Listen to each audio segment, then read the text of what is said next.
¿Qué los mantiene lejos del gran Titanic? ¿Por qué no les sería bueno seguir con las investigaciones de este gran barco? ¿Qué es lo que tienen que esconder? ¿Te interesaría saberlo? Bienvenido a Historias Verdaderas. El RMS Titanic fue un transatlántico británico, el mayor barco de pasajeros del mundo al finalizar su construcción, que naufragó en las aguas del Océano Atlántico durante la noche del 14 y la madrugada del 15 de abril del 1912, mientras realizaba su viaje inaugural desde Southampton a Nueva York, tras chocar con un iceberg. En el hundimiento murieron 1.496 personas de las 2.208 que iban a bordo, lo que convierte a esta catástrofe en uno de los mayores naufragios de la historia ocurridos en tiempos de paz.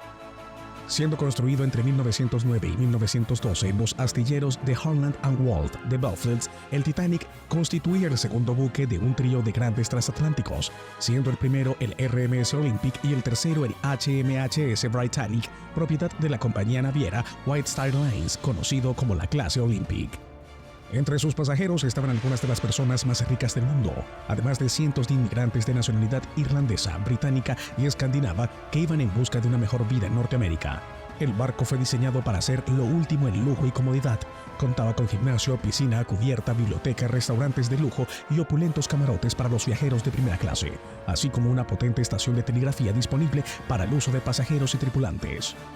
Sumado a todo esto, el barco estaba equipado con algunas medidas de seguridad avanzadas para la época, como los mamparos de su casco y compuertas estancas activadas a distancia. Sin embargo, otras medidas resultaron insuficientes, ya que solo portaba botes salvavidas para 1.178 personas, poco más de la mitad de las que iban a bordo en su viaje inaugural, y un tercio de su capacidad total de 3.547 personas.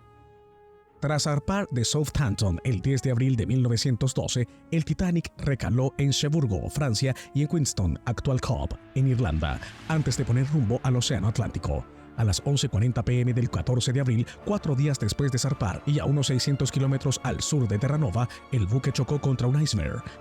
La colisión abrió varias planchas del casco en el lado de estribor bajo la línea de flotación, a lo largo de 5 de sus 16 compartimientos estancos, que comenzaron a inundarse.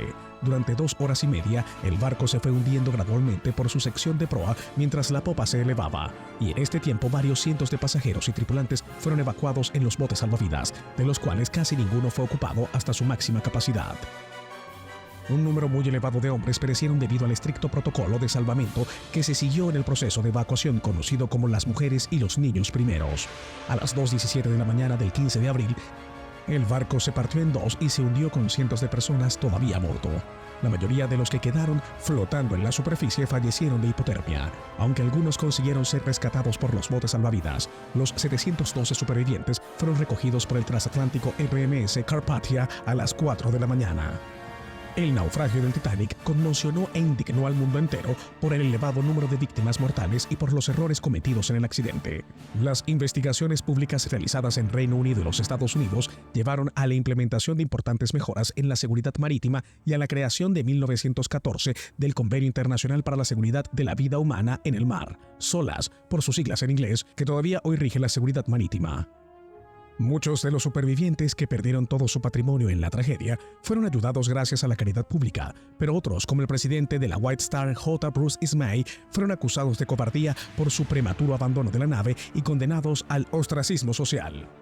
El Titanic es quizás el barco más famoso de la historia y su memoria se mantiene muy viva gracias a numerosos libros, canciones, películas, documentales, exposiciones, diversos trabajos de historiadores y memoriales. Pero, ¿por qué no investigarlo?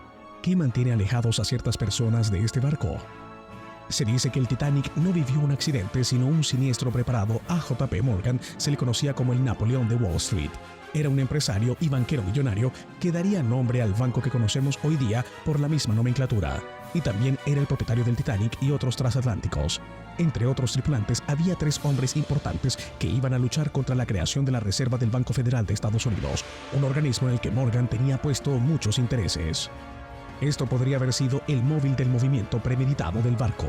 Como sabríamos por la prensa de la época, a los días del accidente, Morgan había declarado que viajaría en el Titanic en su fatídico viaje, pero el día antes de zarpar alegó estar enfermo y no poder montarse en el barco. Sea cual fuere su enfermedad, debió pasársele rápido, pues a los 3 días de la partida del Titanic, cuando llegaron las noticias del hundimiento, se le encontró en un resort francés junto a su querida. A estos indicios se le suma otro. Varios de los aristócratas del entorno de Morgan, que tenían pasajes gratuitos para viajar en el Titanic, cancelaron su viaje pocos días antes de que zarpase el navío. De hecho, entre los pasajeros de primera clase se vieron muchísimas anulaciones de último minuto. Si Morgan hubiese planeado meter a estos 3 opositores, proyecto gubernamental, en el barco para luego matarles, estaríamos hablando de uno de los hombres más sanguinarios de la historia. Pero, ¿tú qué opinas? Déjamelo saber en los comentarios. Hasta aquí llega nuestra gran historia. Recuerda que puedes regalarnos tu like y suscribirte, ya que nos ayudarías mucho a crecer como comunidad. Sin más que decir, me despido y nos vemos en una próxima historia.